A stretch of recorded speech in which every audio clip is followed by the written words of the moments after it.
A rock breaks loose from the top of a tall cliff. What is the average speed during the first 2 seconds of fall? What is the average speed during the 1 second interval between second 1 and second 2?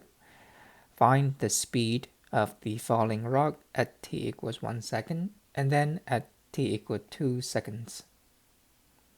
The third part asks for an instantaneous speed at each instant when t equals 1 and when t equals 2.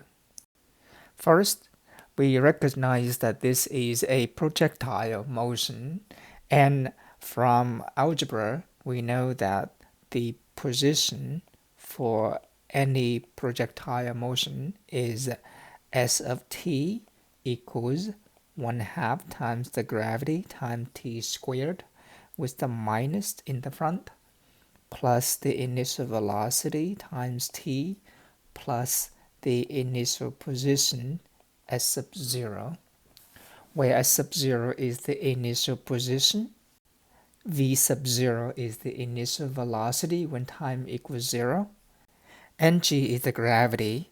The gravity g is either 9.8 meters per second square if the metric unit is used, or it is 32 feet per second square if the customary unit is used.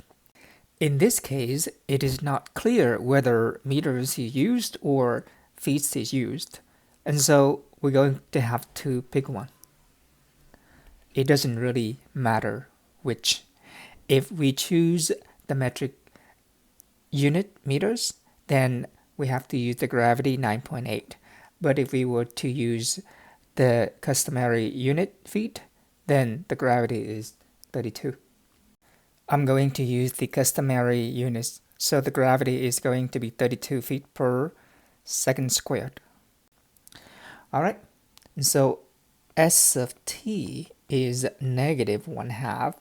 The gravity is 32 t squared plus the initial velocity is 0 because the rock breaks loose. No force was applied to the rock, and so the initial velocity is 0. The rock just simply let go. Times t plus the initial height. We were not told the height, but we can assume that because this is the cliff, the initial height is the ground level 0. And so the position function of the rock is simply minus 16t squared. Just a simple expression. Part A. What is the average speed during the first 2 seconds of fall? We are looking for the average rate of change on the interval 0, 2, the first 2 seconds. We know that to find the average rate of change, we only need to know the beginning when time is 0 and the ending on this interval when time is 2. We need to also evaluate the position of the rock at the 2 instances. When t is 0, s is minus 16 times 0 squared, which is 0. And when t equals 1, s is minus 16 times 4, which is minus 64. The average velocity between these 2 instances is therefore the ending position minus the beginning position over the time elapsed, which is 2 seconds here. The result is minus 32 feet per second. This is simply the slope of the secant line between the 2 points 0, 0 and 2, minus 64. Part B. What is the average speed during the 1 second interval between second 1 and second 2? we basically do the same thing, except that this time the beginning time is 1 second and the ending time is 2 seconds. And so when time equals 1, the position is minus 16, which is 16 feet below the ground. And when time is equal to, s sub 2 is still negative 16 times 2 squared, which is negative 16 times 4, minus 64. And so the average speed is the ending minus the beginning over the times elapsed. There's only 1 second here. Compute this, we have negative 48 over 1, or negative 48. The unit is feet per second.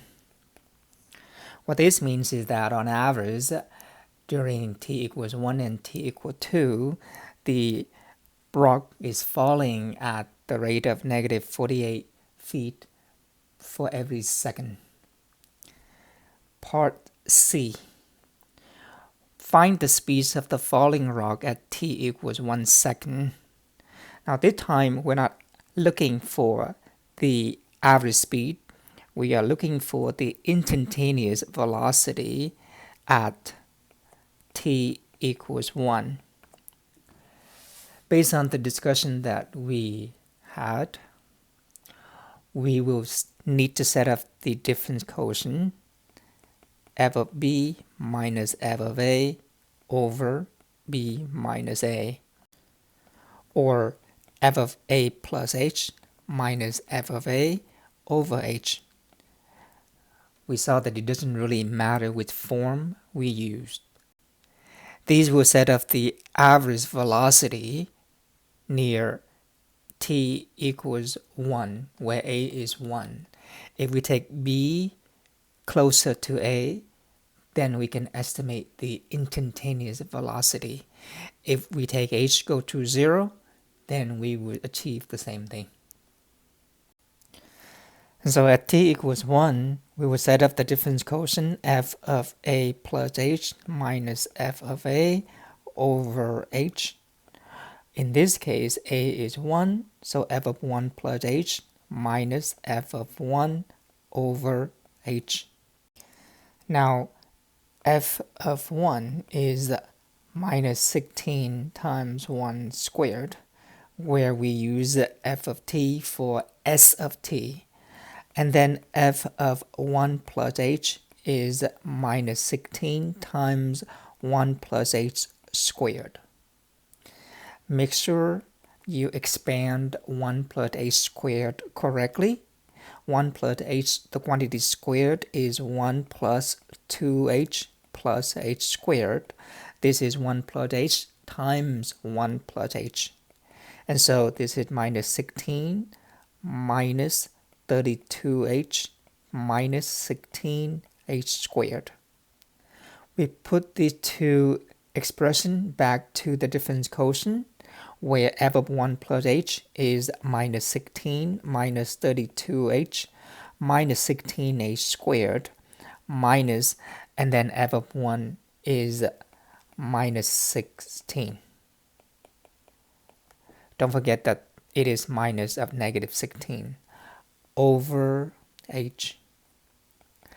And so the negative 16 and the plus 16 canceled out. We end up with negative 32h minus 16h squared over h. But we can't help but factor out the h in the numerator. Factor out h, we get negative 32 minus 16h over h, and the h canceled out. So this is negative 32 minus 16h. Again, this is the average rate of change. To obtain the instantaneous rate of change, we will take this h closer to 0. But if h gets closer to 0, the term minus 16h would get closer to 0 as well.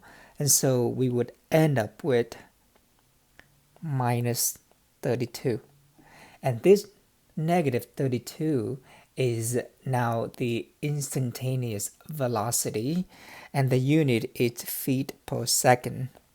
Now the question asks for the speed, and so we know that the speed is the absolute value or the magnitude of the velocity, and so the speed is therefore 32 feet per second.